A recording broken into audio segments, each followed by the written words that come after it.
Alors, j'ai fait le tour de la basilique Notre-Dame de la Garde et j'ai trouvé effectivement des marches que je pense être celles que mon père a gravies. Et j'ai pris quelques photos que je publierai. Alors, à cet instant de mon périple, vous parlez de Marseille. Bon, quel est notre lien, nous, les pieds noirs d'Algérie, les pieds noirs d'Oran, avec Marseille?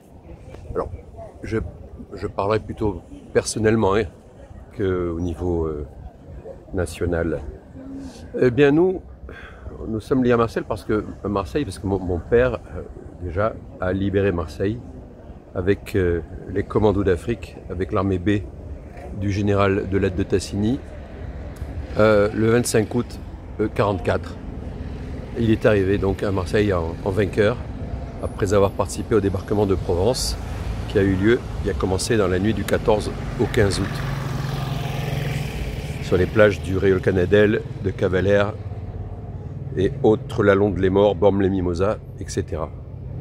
Et donc, dans les jours et les semaines qui ont suivi, ils ont à la fois libéré Toulon. Mon père n'y était pas.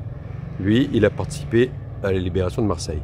Donc, premier lien qui le rattache à Marseille, mon père est un des libérateurs de Marseille. Le deuxième lien, c'est que nous avions, et il avait donc à l'époque de la famille qui vivait déjà ici, à savoir sa cousine Anita Ruiz-Cano, la mère de Suzanne et la grand-mère de Élisée et Marc Solaire.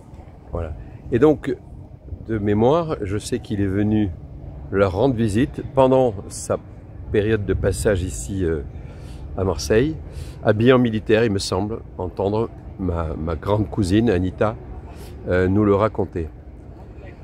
Et enfin, le troisième lien qui nous lie à Marseille, c'est parce que la sœur aînée de mon père, Marie Flores, avait épousé un Cardella. Et les Cardella étaient originaires de Marseille. Donc elle s'appelait Marie Cardella. Son mari Robert avait été militaire dans l'armée française au Sahara. Il était méhariste. Et ils avaient passé un certain nombre d'années dans le désert saharien, où mon oncle, après avoir fait une carrière de militaire, s'était reconverti dans l'hôtellerie avec sa femme. Ils ont travaillé plusieurs années dans l'hôtellerie.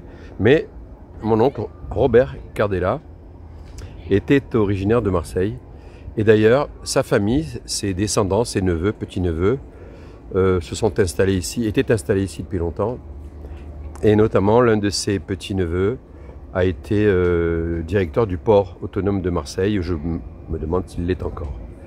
Voilà pour Marseille. Donc là, la suite de cet épisode, c'est maintenant de me rendre jusqu'à Salins-les-Bains, près de Dijon, parce que entre Marseille et Dijon, on va dire, il n'y a pas eu de combat.